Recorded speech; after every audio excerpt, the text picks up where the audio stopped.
Independent Urdu के नाज़रीन को आदाब। 28 जुलाई 2010 वो तकलीफ़ दे दिन था जिस रोज़ एयर ब्लू की फ़्लाइट मारगला की पहाड़ियों में टकरा कर तबाह हुई। 154 मुसाफिर जिनका रास्ता उनके घर वाले देख रहे थे, इंतज़ार कर रहे थे, वो सब तमाम के तमाम उस हादसे में जाँ बहक हुए। उस हादसे पर पहले पहुंचने वाले चंद सहाफ़ियों में से, बल्कि ग़ालिबन पहले सहाफ़ी थे ज़ीशान ज़फ़र, जो वहां पहुंचे और उन्होंने कवर किया। ज़ीशान ज़फ़र आज हमारे साथ हैं, उनसे हम इसी हादसे के हवाले से गुफ्तगू करेंगे। अस्सलाम वालेकुम। वालेकुम सलाम। ज़ीशान साहब, मुझे ये बताइए कि जब ये सानहा हुआ तो उस वक्त आप कहाँ थे? उस वक्त मैं ऑफ़िस में था और बैठा था, और तकरीबन ये रूट नहीं है फ़्लाइट्स का। दुरुस्त। तो एक जहाज़ की आवाज़ आई और तकरीबन हमारे जो गार्ड्स थे वो बाहर निकले। उन्होंने बताया कि एक जहाज़ यहाँ से गुजरा है। उसके चंद लम्हों बाद ही वो ब्रेक होना शुरू हो गया कि मारगला की पहाड़ियों से, जैसे आप पीछे देख रहे हैं, पहाड़ों से आके एयर ब्लू की वो फ़्लाइट टकराई। तो उसी वक्त हम ऑफ़िस से निकले, मैं निकला, मेरे साथ ड्राइवर था। लेकिन थोड़ी देर के बाद, सफ़र के बाद, क्योंकि आगे कच्चा रास्ता था, पहाड़ थे, तो गाड़ी नहीं थी जा सकती।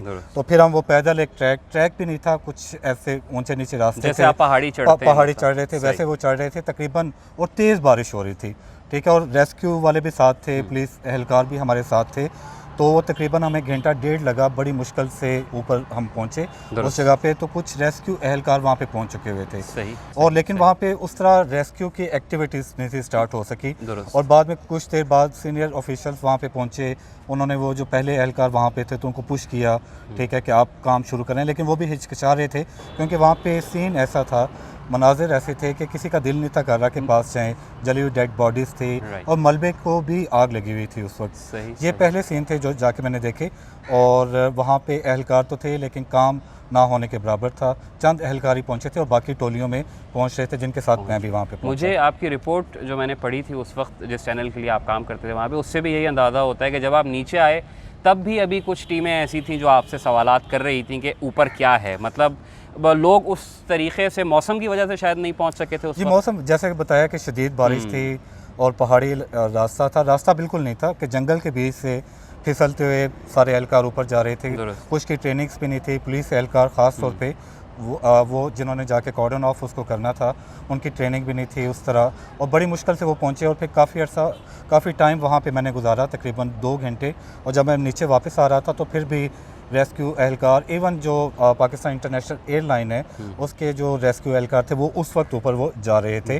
और वो जो भी आप नीचे लोग आ रहे थे, मेरे समेत बाकी लोग थे जिन्होंने थोड़ा टाइम ऊपर गुजारा, तो हर एक के जहन में सवाल था कि ऊपर क्या है, कोई बच्चा नहीं बच्चा, इस तरह के सवालात हर एक पूछता था। फिर जवाब ऐसे ना में होता। अच्छा, दूसरा मुझे ये बताइए कि जिस वक्त आप वहाँ पहुँचे उस वक्त ज़ीशान साहब कोई ऐसा पैसेंजर बचा था या कुछ भी ऐसा कि जो हम उम्मीद कर सकते कि यार इसे बचाया जा सकता था, कुछ ऐसा था? नहीं, जैसे आपको बताया कि वहाँ पे हालात ऐसे थे कि तकरीबन जो भी वहाँ पे पहुँचा था, वहाँ पे मनाज़र देखकर सबको ये था कि कोई भी नहीं बचा होगा। और फिर जब रेस्क्यू के बाकायदा एक्टिविटीज़, सरगर्मियाँ वहाँ पे शुरू हुई और फिर वो मलबे को हटाना शुरू किया, तो उससे तो ये यकीनी हो गया था कि इसमें से बचने वाला मुसाफिर कोई भी नहीं है। मुसाफिरों की बाकियात पड़ी थी, फिर इंसानी अज़ा पड़े थे बिखरे हुए, और उनको इकट्ठा करना, जो मेरा अंदाज़ा था वहाँ पे जो रेस्क्यू एहलकार थे, उनका भी ये एक्सपीरियंस नहीं था कभी नहीं था कि इस तरह के वाक़े को हैंडल करना। इसी वजह से जब मैं थोड़ी देर बाद, जैसे आपने पूछा कि वापसी का सफ़र शुरू हुआ, कुछ रेस्क्यू एहलकार वहाँ पे जा रहे थे, तो जब नीचे उतरते हुए कुछ मुकामी शहरी जो हैं अफराद, वो अपनी मदद आपके तहत कुछ रेस्क्यू एक्टिविटीज़ में थे, तो उनसे पूछा कि आप क्या कर रहे हैं। तो फिर उन्होंने इशारा किया कि दरख्त के ऊपर कुछ ह्यूमन पार्ट्स हैं, तो उनको हम उतारने की कोशिश कर रहे हैं। वहाँ पहुँचे कैसे? मतलब ये बिल्कुल थोड़ी देर में अभी वहीं पे था, रेस्क्यू एहलकार आए, तो उन्होंने कहा कि इम्पैक्ट की वजह से हो सकता है कि वो नीचे उस तरह इंसानी अज़ा जो हैं वो दरख्तों के ऊपर, कुछ नीचे उन्होंने कुछ इकट्ठे भी किए हुए थे। तो ये बिल्कुल ऐसे था। आपने कहा कि कुछ मुसाफिरों के बचने की वहाँ पे उम्मीद थी, तो उम्मीद तो बिल्कुल नहीं थी। जब हालात बिल्कुल वाज़ेह हो गए थोड़ी देर में, तो फिर आर्मी के हेलीकॉप्टर के ज़रिए सफ़ेद कपड़ा वहाँ पे वो फेंका गया।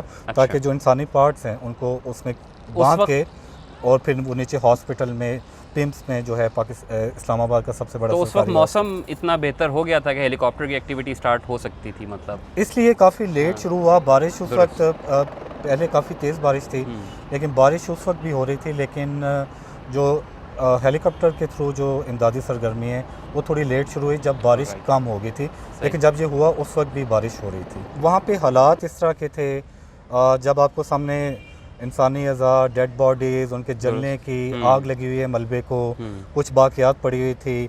अगरचे कुछ रेस्क्यू एहलकार वहाँ पे मौजूद थे, पुलिस वाले भी मौजूद थे, लेकिन वो सब उसको एक ट्रॉमाटाइज थे, एक सदमे में थे, हैरत में थे, उनको देख रहे थे। तो वैसा ऐसा कुछ भी नहीं था।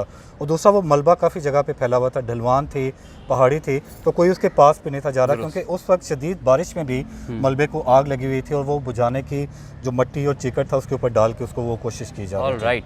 तो ज़ीशान साहब मुझे ये बताइए कि आप माशाल्लाह एक सीनियर सहाफ़ी हैं, उस वक्त भी आपकी डेफिनेटली सहाफ़ती ट्रेनिंग थी।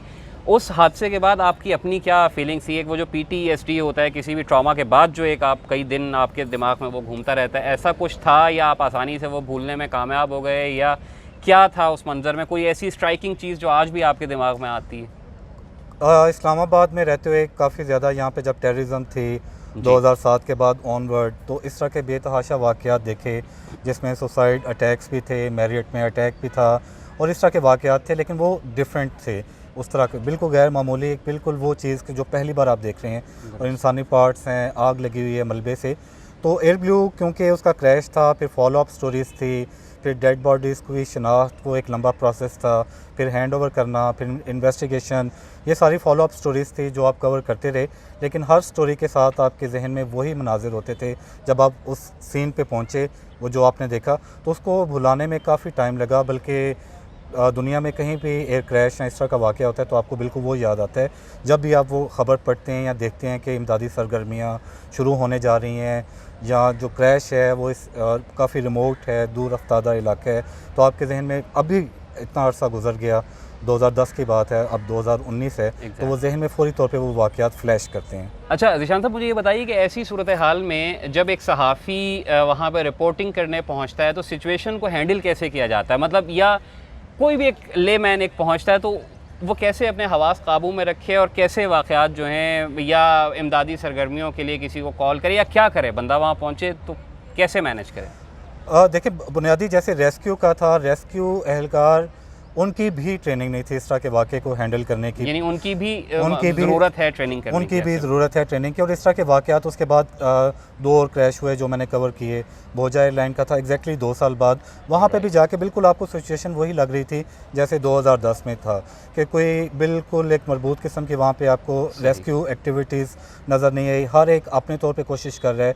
और जिसमें आपने कहा कि पहला एक यही होता है कि इसमें कोई ऐसा विक्टिम देखा जाए जो जिसको बचाया जा सकता है, इंसानी ज़िंदगी को बचाया जा सकता है। लेकिन वो ट्रेनिंग ना होने की वजह से एक बिल्कुल होता है ना कि एक बिल्कुल गैर मुनज़्ज़म अंदाज से हर एक ये लग रहा था कि सरकारी रेस्क्यू एजेंसीज़, प्राइवेट हैं, लोग हैं, वो अपने तौर पर इस तरह काम कर रहे थे कि जिसमें अगर कोई इंसानी ज़िंदगी जिसको बचाया जा सकता भी है तो जिस तरह वो काम किया जा रहा होता है वो नहीं है। उसके बाद हवेलियाँ का हुआ वाक़या, जुनैद जमशेद वाला हुआ, तो वो बिल्कुल ऐसे ही था कि जैसे ये फ़र्स्ट टाइम है वो काम के लिए, इमदादी कारकुनों के लिए कि वो ये सारा कुछ ये करने जा रहे हैं। तो बेसिक है कि यहाँ पे बाकी जगहों पे जैसे अब सवालात उठाए जाते हैं कि ट्रेनिंग होनी चाहिए, तो रेस्क्यू एहलकारों की लाजमी तौर पे जो है इसकी ट्रेनिंग की, खुदा न खास्ता की सूरत हाल या में इस तरह के बाकी वाक़यात, तो जिस तरह सबको डील किया जाता है, कोई भी इस तरह का गैर मामूली वाक़या होता है तो उसको भी बिल्कुल एक आम जैसे सड़क के किनारे कोई रोड एक्सीडेंट है उसको जैसे किया जाता है तो उसी तरह करने की कोशिश की जाती है। तो हर एक हादसे की डिफरेंट रिक्वायरमेंट्स होती हैं, उनके मुताबिक ट्रेनिंग होनी चाहिए, जो अनफॉर्चुनेटली अभी तक दिखाई नहीं देती। और फाइनली मुझे आपसे ये पूछना था कि इस वक्त वहाँ पे कोई यादगार बन चुकी है, या अब क्या है सूरत हाल जहाँ पे हादसा हुआ था उस जगह पे? हादसा जिस जगह पे हुआ था वो रास्ता इतना वहाँ पे प्रॉपर तो था नहीं, ना कोई ट्रैक था, ना पगडंडी थी, तो उससे काफ़ी नीचे, जैसे शुरू में आपको बताया था कि जहाँ पे बाय कार या पैदल आप पक्की सड़क के थ्रू वहाँ पे पहुँच सकते हैं, तो वहाँ पे काफ़ी नीचे, उससे तकरीबन 2 घंटे के ऊपर वो ट्रैक जो है हादसे के मुकाम से, वहाँ पे नीचे उन्होंने एक मोनूमेंट बनाया है, वहाँ पे लोग जाते हैं, बैठते हैं, और हर साल आज के दिन वहाँ पे एक तकरीब होगी, लोग अपने प्यारों की याद में वहाँ पे शमए रोशन करेंगे, कुछ दुआएं होंगी, कुछ इस तरह की तकरीबात होंगी। पहली एनिवर्सरी पे, बरसी पे तो बाकायदा एक इवेंट ऑर्गेनाइज़ किया गया था, लेकिन वक्त के साथ साथ हुकूमत की दिलचस्पी भी नहीं रही, तो अब अजीज़ो अकारब आप खुद ही जाते हैं, थोड़ी देर वहाँ पे बैठते हैं, अपने प्यारों को याद करते हैं जो इस हादसे में जान से गए, तो ये वहाँ पे यादगार अब मौजूद है और लोग जाते रहते हैं वहाँ पे। दुरुस्त। ज़ीशान साहब, आपका बहुत शुक्रिया, आपने हमें अपना कीमती वक्त दिया। नाज़रीन, खुदा आपको और हमें और हमारे तमाम प्यारों को ऐसे किसी भी सानहे से, हादसे से महफूज रखे।